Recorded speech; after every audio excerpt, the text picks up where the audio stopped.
Hello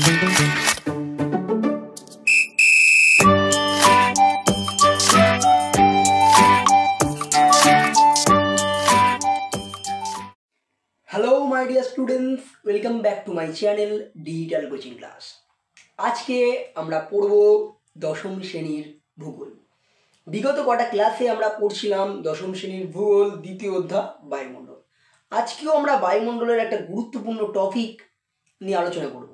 চলো সময় নষ্ট না করে শুরু করা যাক। আজকে আমরা পড়ব ওজোন স্তরের হ্রাসের কারণ এবং ওজোন স্তর বিনাশের ফলাফল, এই বিনাশের ফলে কি ঘটতে পারে।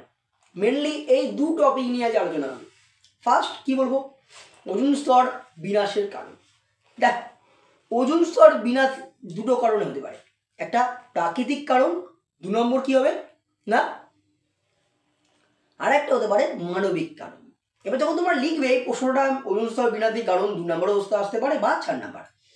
তো লিখতে গেলে প্রথমে লিখবে তোমরা বড় করে মিড পয়েন্ট করবে মিডিলে যে প্রাকৃতিক কারণ।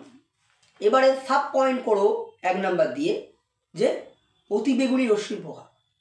অতিবেগুনি রশ্মির প্রভাবেই মেনলি ওজোন স্তর ধ্বংসপ্রাপ্ত হয় বা হ্রাসপ্রাপ্ত হয়। কীরকম ব্যাপারটা একটু ডিটেলসে বলি।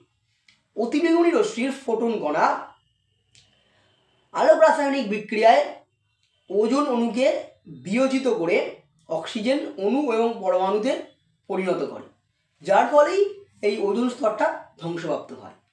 মেনলি বোঝা গেল, মেনলি এই ফোটন কণা কী করছে, অক্সিজেন অণুটাকে ওজোন অণুটাকে ভেঙে দিচ্ছে, ভেঙে একটি একটি অক্সিজেন অণু ও একটি পরমাণুতে পরিণত করছে, যার জন্যই ওজোন স্তরটা ধ্বংসপ্রাপ্ত হচ্ছে। 2 নম্বর কারণটা কি, 2 নম্বর হচ্ছে সূর্যরশ্মির তাপীয় ফল।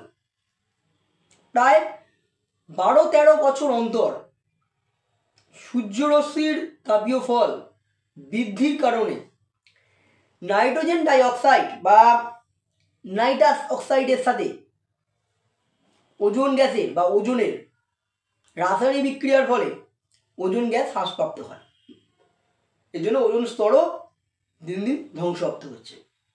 যখনই প্রায় 12-13 বছর অন্তর অন্তর সূর্যরশ্মির তাপীয় ফল বৃদ্ধি পাচ্ছে, যার ফলে নাইট্রাস অক্সাইডের সাথে ওজোন গ্যাসের বিক্রিয়া ঘটছে, রাসায়নিক সংযোগ ঘটছে, যার জন্য ওজোন গ্যাস ধ্বংসপ্রাপ্ত হচ্ছে। মেনলি দুটো ব্যাপার। এবারে পরের পয়েন্ট হবে কি না মানবিক কারণ। এক্স্যাক্ট মানবিক কারণটা কি, 1 নম্বর মানুষের অতিরিক্ত পরিমাণ ক্লোরোফ্লোরোকার্বন CFC ব্যবহারের ফলে ওজোন গ্যাস কিন্তু ধ্বংসপ্রাপ্ত হয়। এই কী কী ব্যবহার করছে মানুষ, এটা একটা জানা দরকার। এসি, ফ্রিজ, এখন প্রত্যেকটা বাড়িতে এখন এসি আছে, ফ্রিজ আছে, মাইক্রোওভেন আছে, এইগুলো থেকে যে CFC বেরোচ্ছে, ক্লোরোফ্লোরোকার্বন বেরোচ্ছে, যার জন্য কিন্তু এই ওজোন গ্যাস ধ্বংসপ্রাপ্ত হচ্ছে। 1। দ্বিতীয়, আগুন নেভাবার কাজে ব্যবহৃত ব্রোমিন যৌগ অতিরিক্ত পরিমাণ ব্যবহারের ফলে এটাও কিন্তু ওজোন গ্যাসকে ধ্বংস করছে।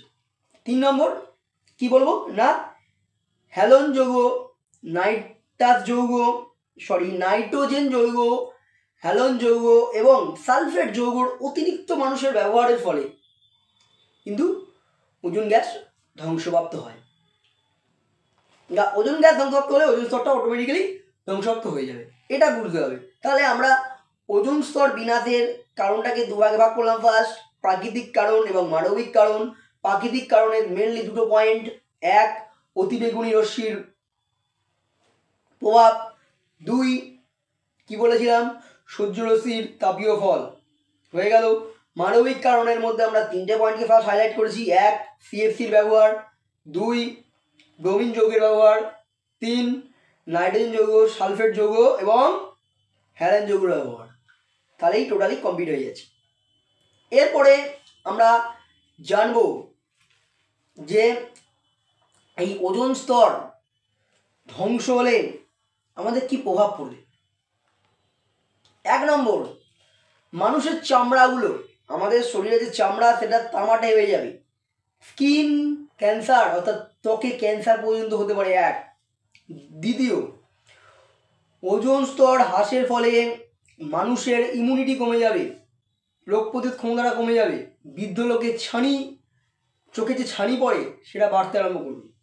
3, সামুদ্রিক জীবের ওপর যদি ওজন স্তর হ্রাস পায়, সামুদ্রিক জীবের ওপর কিন্তু সবচেয়ে বেশি প্রভাব পড়বে। ব্যাপারটা কীরকম, সামুদ্রিক জীব যেরকম কোরাল থেকে শুরু করে অক্টোপাস, আরও অন্যান্য যে সমস্ত প্ল্যান্টন, জু প্ল্যান্টন, তারপরে আরও অনেক যে সমস্ত সামুদ্রিক প্রাণী আছে তারা ধ্বংসপ্রাপ্ত হবে, ধীরে ধীরে তাদের পরিমাণ কমতে আরম্ভ করবে। 4 নম্বর, একটা বড় ফ্যাক্টর যেটা হচ্ছে মৎস্য উৎপাদন কমে যাবে, মাছেরা থাকতে পারবে না ওজন স্তর বিন্যাসের ফলে। মেনলি তোমাকে ব্যাপারটা আলাদা করেও আসতে পারে, ব্যাপারটা এরকম আলাদা করেও আসতে পারে, সেখানে বলতে পারে যে ওজন স্তর বিন্যাসের ফলাফল কী, তখন তুমি এটা বলবে ত্বকের ক্যান্সার হতে পারে। 2, রোগ প্রতিরোধ ক্ষমতা কমে যেতে পারে। 3, সামুদ্রিক প্রাণী ধ্বংসপ্রাপ্ত হতে পারে। 4, কী হবে না মৎস্য উৎপাদন বন্ধ হয়ে যেতে পারে। ক্লিয়ার করতে পারলাম? আশা করছি তোমরা ওজন স্তর বিন্যাসের কারণ এবং তার ওজন স্তর বিন্যাসের ফলাফল বা প্রভাব ব্যাপারটা ভালো করে বুঝতে পেরেছি। একদম ছোট করে, আমি অনেক বড় করে বলতে চাইছি না, কারণ এই সমস্ত প্রশ্নগুলো মেনলি 2 নাম্বার, খুব বেশি 4 নাম্বারে আসতে পারে। একদম সোজা সুজি সাদামাটা মাথায় ঢুকিয়ে নাও, এই জিনিসগুলোকেই পরীক্ষার সময় লিখে আসো, তাহলেই দেখবে ফুল মার্কস তোমরা পাবে। আশা করছি ভিডিওটা বুঝতে পেরেছো। যদি বুঝতে পেরে থাকো তাহলে অবশ্যই লাইক করো, কমেন্ট করে জানিও। যদি না বুঝে থাকো তা সেটাও আমাকে কোনখানটা বুঝতে পারলে না আমায় কমেন্ট করে জানাও।